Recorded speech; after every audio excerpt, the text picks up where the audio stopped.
impressive.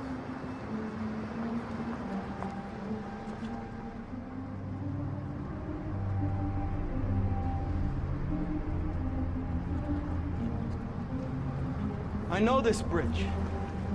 This place is real, isn't it? Yeah, I cross it every day to get to the college. Never recreate places from your memory. Always imagine new places. You gotta draw from stuff you know, right? Only use details, a street lamp or a phone booth, never entire areas. Why not? Because building a dream from your memory is the easiest way to lose your grasp on what's real and what is a dream. Is that what happened to you? Listen, this has nothing to do with me, understand? Is that why you need me to build your dreams? Get off of me. Back up. Back up! Mom! Get off! Mom! Let me go! Mom! Let me go! Come! Mom! Wake me up! Mom! Wake me up! Mom! Wake me up!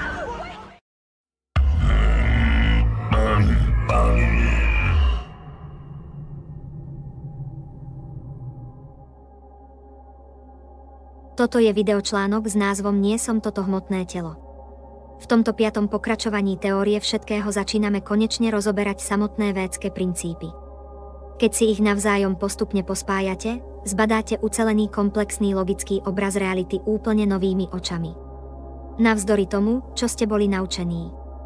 Viacerí z vás tieto veci možno tušili, ale vidieť ich zhrnuté na jednom mieste vám môže pomôcť preniknúť hlbšie do fungovania tejto kráľovskej vedy, védskej metafyziky. V predošlých videočlánkoch boli zhrnuté rôzne pohľady na realitu, ktoré sa ale ukázali ako nepostačujúce. Pozrime sa teda na védske vysvetlenie, ktoré dáva konečne skutočný zmysel. Vedomie a telo.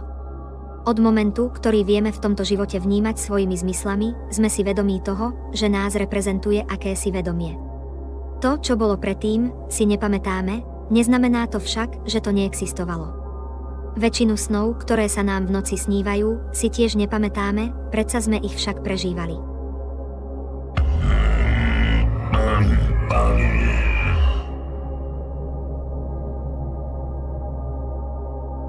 Podobne opití ľudia si nepamätajú, čo robili v sobotu nad ránom, čo však neznamená, že sa to nestalo alebo že z toho neplynú nejaké dôsledky. Rovnako chápeme, že jediná priama skúsenosť je, že sme vždy boli.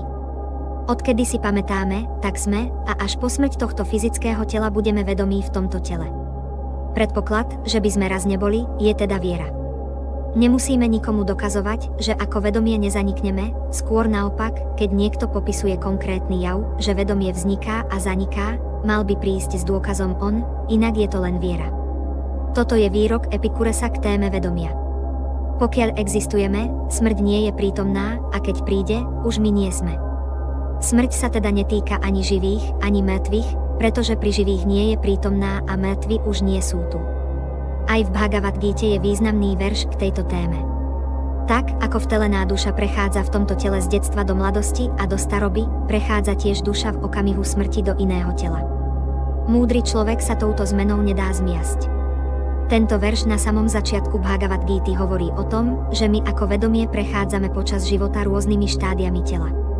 Najskôr je naše telo zložené len z malého zoskupenia buniek, neskôr máme telo v podobe embria, potom malého dieťaťa, chlapca alebo dievčaťa, dospelého človeka a tak ďalej.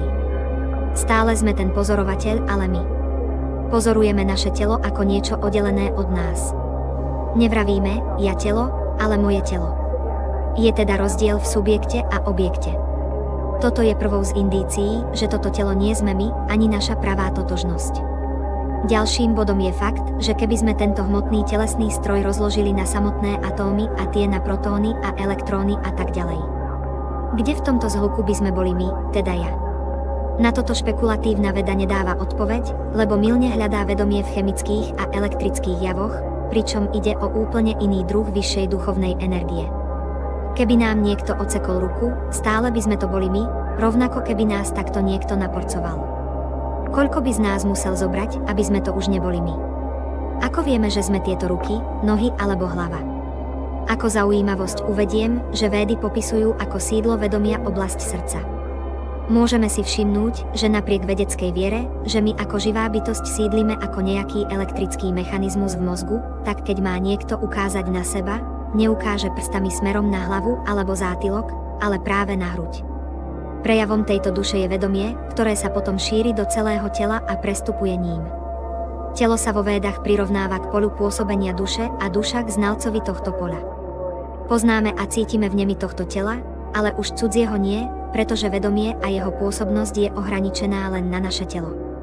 Univerzálne vedomie, ktoré niekto nazýva Boh, je ale na druhej strane všeprestupujúce a jeho telom je samotný vesmír.